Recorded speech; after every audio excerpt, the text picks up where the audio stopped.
Please join me in welcoming the PGA owner, general manager of the Hidden Hills Country Club, candidate for secretary from the North Florida section, Mr. Russ Libby.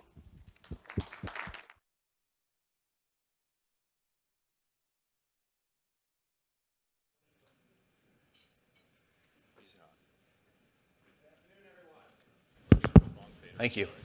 Good afternoon, everyone. Hope you're all doing well. Thank you, Randy. I appreciate that. It's exciting to be with you all here in Chicago for this very special year, our centennial year. And I thank each and every one of you for joining me as we embark on our next great PGA century. It's been 2 years since I stood right here in my 2014 bid for PGA secretary. I've formed lasting friendships with many of you here in this room. I've learned a lot about you. I've learned a lot about your sections. I've learned your strengths, and I've also learned some of the challenges that you and your members are facing on a day in and day out basis. I've listened to you. I've asked a lot of questions, and I thank you for the answers that you've given me. We have some challenges. We have some challenges that I want to address as your next PGA secretary.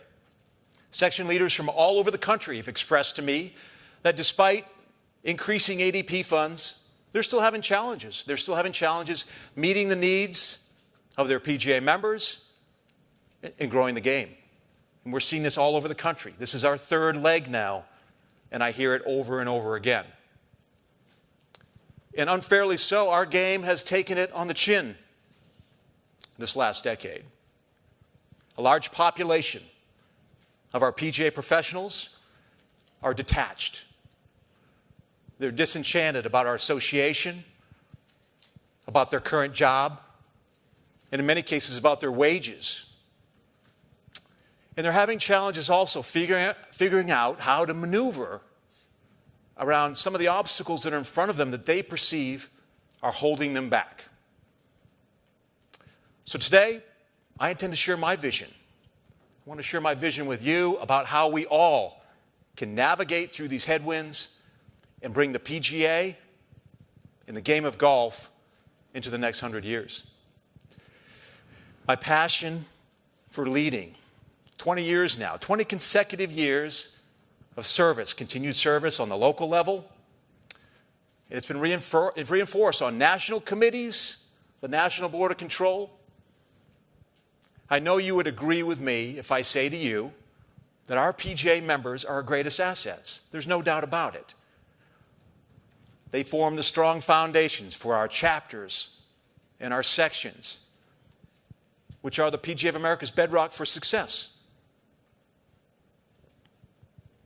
Our members must be engaged, they must be mentored, and they must be inspired if we're going to unlock their full potential. I'd like to start off talking about a PGA member that lives and works just about 10 miles from here. Some of you might recognize him. His name's Scott Baines. He's a PGA professional at Bryn Mawr Country Club. He's 45 years old. He's here with his wife, Melissa, and son, Nate. Well, Melissa, he has a very interesting story. His wife, Melissa, took a job in New Orleans about 5 years ago. She moved there with Nate, and Scott's intention was to figure out a way to get down to New Orleans to join them and find a job and eventually leave his club up here in the Illinois PGA. It's been 5 years now. Still hasn't happened. He still hasn't figured it out. So his wife and son, they come up and visit Memorial Day. They come up the 4th of July, sometimes just before Labor Day. But their main form of communication is FaceTime. Just imagine. For 6 months out of the year, that's how you communicate with your family. As much as he loves his club, as much as he loves the game in the Illinois PGA, Scott says he'll quit if it ever starts to impact negatively his son or his family. It's just the way it is. So he's hanging in there. It's been 5 years now. At the end of the season, when the Chicago season winds down, he heads down to New Orleans, spends time with his family, and stays there through the 1st of March. New Orleans has made a remarkable resurgence since Hurricane Katrina. But the golf industry down in New Orleans is really not that strong. And Scott's not willing to move away and spend the winters away from his family as well. So he spends 6 months in Illinois, 6 months in Louisiana. I asked Scott, I said, Scott, what can we do for you? What can the PGA do for you to help you with your career or help you be happier in your life? And he was surprised when I asked him the question. His answers, if any of you in the room know him, had nothing to do with Scott. It was about how we could help his fellow PGA professionals, how we could help his section, and PGA members all across the country. Totally unselfish. You know, Scott's one of thousands of PGA members out there. A very unique situation for him. But he's working hard, trying to make a living, take care of his family, do a good job at his club, despite tremendous challenges. Scott never once complained about his situation. He was gracious. He thanked me for the call, and he said he was very touched that somebody cared enough to reach out and ask him how we could help. I don't know if my call did anything to help Scott, in all honesty. But I'll tell you this, Scott's words and his circumstances affected me. And they helped solidify my thoughts, my beliefs about what the PGA can, what we can do better to serve our PGA members all across the country. And it starts with outreach. It starts with reaching out and pulling in. And when we do that, we engage our members, we gain valuable feedback on how we may help them, how we may best provide opportunities for them to move forward in their careers, to be happier in their lives and better at their jobs. And you know what? In doing so, in reaching out, we create buy-in. We motivate and we inspire. Scott's just one PGA profession from Lincolnwood, but we made an impact on him. But just think about how strong we can be if we reach out and pull in and galvanize the strength of all 28,000 PGA members across the country. We can really move the needle if we do that. As you know, our founding fathers, they created the simple foundation for us almost 100 years to the day, back in 1916. Members in the game were the forefront, right? And 100 years later, that mission is still pure. And today I'm going to share with you my vision about how we can stimulate growth and opportunities for our members, our sections in the game for the next 100 years. I bet you'll agree with me when I say this, that when our members are at their best, we are at our best. When our members are at their best, we're at our best. And we must continuously provide education opportunities, training opportunities, an arsenal for personal growth. It's lifelong, it's unlimited, it has to be affordable. And we're focusing on education and training. Education should not be about MSRs. It's about providing opportunities and stimulating growth. My time on the PGA Board of Control was an eye-opening experience for me, and it gave me great understanding of the challenges that are facing our members. Communicating with all of you over the past couple of years has reinforced and it's confirmed with me that online education is extremely important, especially in the remote areas of your section. And it goes without saying that these opportunities, they need to be continuously updated. They must be meaningful, affordable, and they must include a component assessment. Very important. Since the retooling of the certified professional program, we've seen an increase. We currently have 600 PGA professionals that are working towards certification.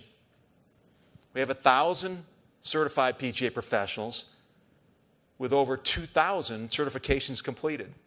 So we're starting to make some headway there. I would continue to increase the marketing on this very important program, along with Master Professional Program. Our best and our brightest, those that have gone through it, those are the testimonials we want to hear. This is a great program, and many of our members don't even know it's out there. We've got to do a better job there. The CPP and the MPP, they're not the be-all, end-all, but they're really tremendous tools to help our members grow, elevate their status, and they are gaining in popularity. There's some other things I'm excited about. I'm pleased with the rollout of PGA.org. We had a little bit of a rocky start there back in January. What we're really doing some good things, some tremendous information on that site. The tools that it provides, particularly the Marketing Research Center, Revenue Scorecard, and the newly created PGA Verify for technology and instruction. I'm also excited, and Susie touched upon this, coming up this fall, launching into the sections, is our simulated program, a tremendous opportunity to teach our PGA professionals how to drive top-line growth at their facilities. Again, these are wonderful tools, but we have to inspire our members to take advantage of them. You may have heard we've had some very good success in North Florida in our chapter education, our mentoring, and our Jumpstart Your Career programs. We survey our members, we ask questions, we follow up, and we identify what they want, what they need to be better in their jobs, in their careers. And then we tailor career-specific, dynamic, affordable programs that are meaningful to them. In North Florida, we're not the only ones that are doing a good job out there. I'm seeing success stories all around the country, and particularly right here in the Midwest with your education and mentoring programs. But what I will do is create a mechanism where we can share all these programs. There's a lot of great ideas out there and best practices. We've got to share them so that other sections, other chapters, can have the same blueprint and enjoy the same success. Coupling these online opportunities with traditional face-to-face local opportunities, it gives us the ability to provide really comprehensive, award-winning training and education to our members. This is vital. This is vital to our success. And I intend to lead this campaign. As a member of the National Employment Committee, I've been really fortunate to have discussions with some of the brightest minds in the country as we figure out ways to increase job opportunities, upward mobility, and wage growth with our members. When we look at our compensation surveys, and you might have done this, over the last 9 years, it won't surprise you that we've seen a stagnation in wage growth. And when you factor in inflation and cost of living indexes, most of our PGA professionals are making less today than they were a decade ago. Certainly the Great Recession, the economic uncertainty, the global unrest that's out there today, this is all playing a part. But I believe there are 5 areas that we can make some instant roads to success. And the first one is outreach. Again, outreach and feedback, soliciting feedback from our section leaders, our executive directors, our employment consultants, and our talented team down at Palm Beach Gardens.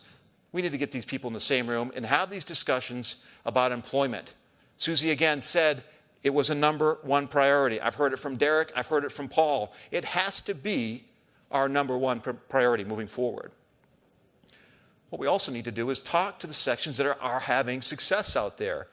There are many sections right now that are having employment success. We need to get their ideas.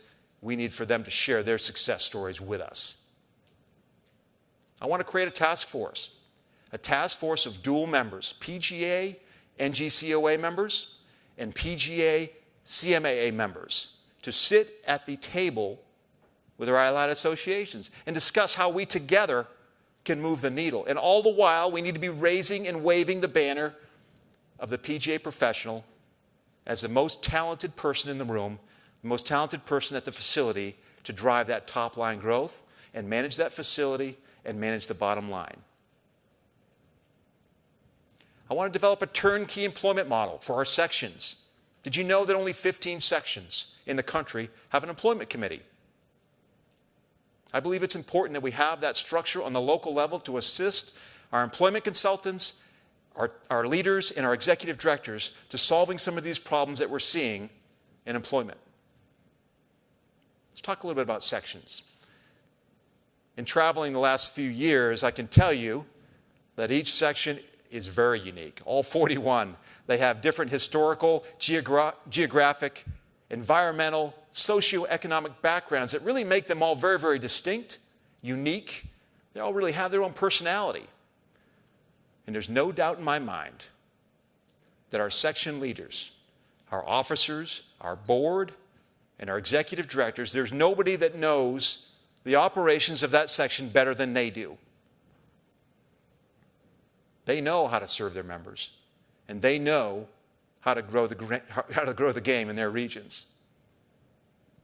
And our national leaders, they've helped drive necessary resources. We've seen that. We've heard it from Susie. We've heard it from Paul. We've heard it from Derek and Pete. They've confirmed this is a priority. We've seen it with ADP funding.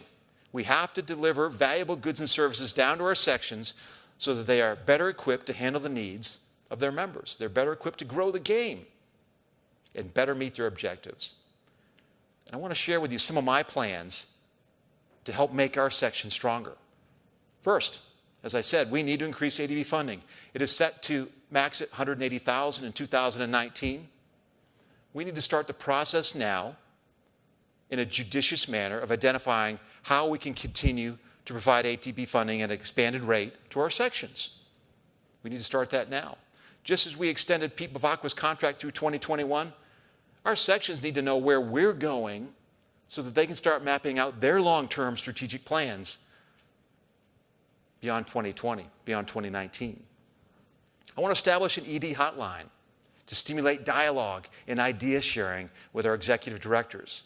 Training programs for our sections to better equip the staff in your section offices. Technology, efficiency, serving your members. I want to establish a leadership academies.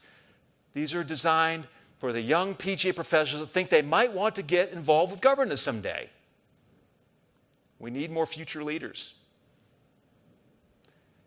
And similarly, we see this with our board, our national board. They go through a training period where they can hit the ground running on the board. They have a shadowing year as well.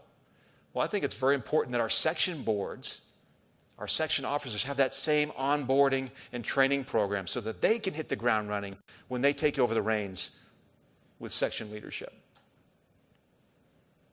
I want to add 15 career consultants, employment consultants, in the next 5 years to help us with PGA presence at our facilities, stimulate wage growth and upward mobility in the jobs for our members. And lastly, I think this is extremely important. We need to develop a government relations toolkit. And what this toolkit is it's designed to help our leaders at the section level better work more closely with the legislative bodies to help us navigate around things like the DOL resolution that's coming out this summer, environmental issues, taxation, wage and hour, a multitude of things that we have to deal with on the local level.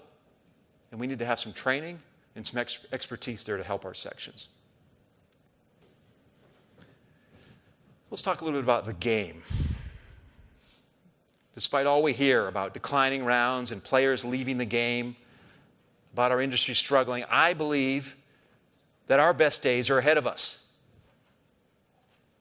I believe golf is just as beautiful now, it's just as strong now as it's always been for the last 500 years. The game of golf hasn't changed. And I know I'm preaching to the choir here, but with all the negativity out there, I think it's important that we pause, we take a step back, and we think about all that is right with the game. USGA President Diana Murphy, she lives just down the road from me in Sea Island. She stated at her inaugural address, that in recent years there seems to be more gloom hanging around golf than the sport deserves. And that although golf will always face challenges, it's time for all of us together to be positive. Positive about golf and act accordingly. You know what? I couldn't agree more. And I bet you agree with me. Just because we had a rough stretch and we might have made a bogey on the last hole, that doesn't mean we can't make a birdie on the next. And ladies and gentlemen, I have a feeling we're going to start to make a lot of birdies here. I know we can. just for a moment, I'd like to have you think about something.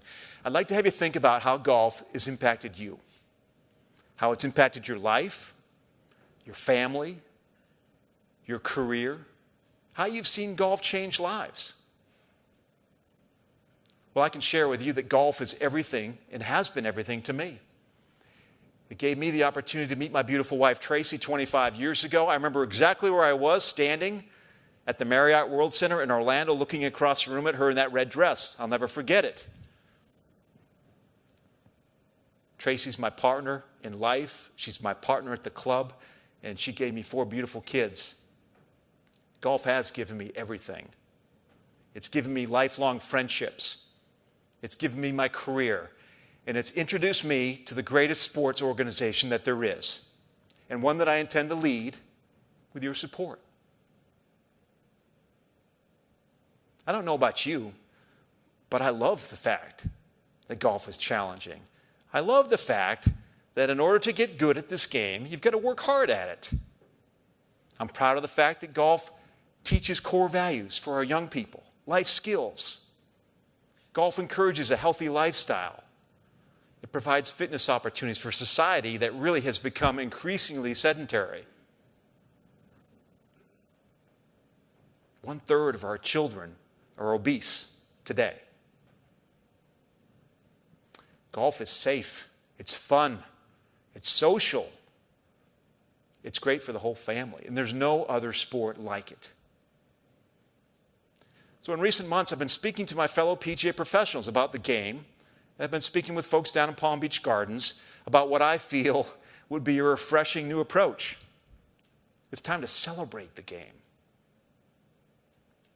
We need to message all that is good about golf, and that every step of the way, we wave the banner of the PGA of America and our PGA golf professionals, because they are the stewards of the game, and they're the ones best equipped to grow it. Every one of us in this room, every one of us in our sections, in our chapters. And here are some ways that I will celebrate, protect, and advance the game. I will pull together our player development team, our marketing committees, and communication staff to develop an outreach initiative called Love Golf. Simple, Love Golf. I had a great talk with Randy Stutzman. This is about 3 weeks ago now, down at headquarters. He's a social media strategist, a tremendously smart guy. We talked about establishing a content plan that would be directed to our target audiences on 30 or 40 social media channels, like Facebook and Twitter, Instagram, Snapchat, LinkedIn, Vine, Periscope. You've probably heard of them. How can we maximize opportunities with the upcoming PGA men's and women's championships, the Olympics, the Ryder Cup? How can we drive more of our consumers to PGA.com? But more importantly, how can we drive consumers to the doorsteps of our PGA golf professionals? What's great about this? It's inexpensive, and it actually has a revenue-producing content to it, where we can actually fund some of our player development initiatives. There's no better way to target our juniors, our families, and our millennials. And that's the future of our game, right? You know, we're not the only ones out there. They say strength in numbers, right? Well, I believe we need to do a better job of sitting down with the allied associations out there. And I believe together we can create an even more comprehensive marketing strategy to tell the story of golf.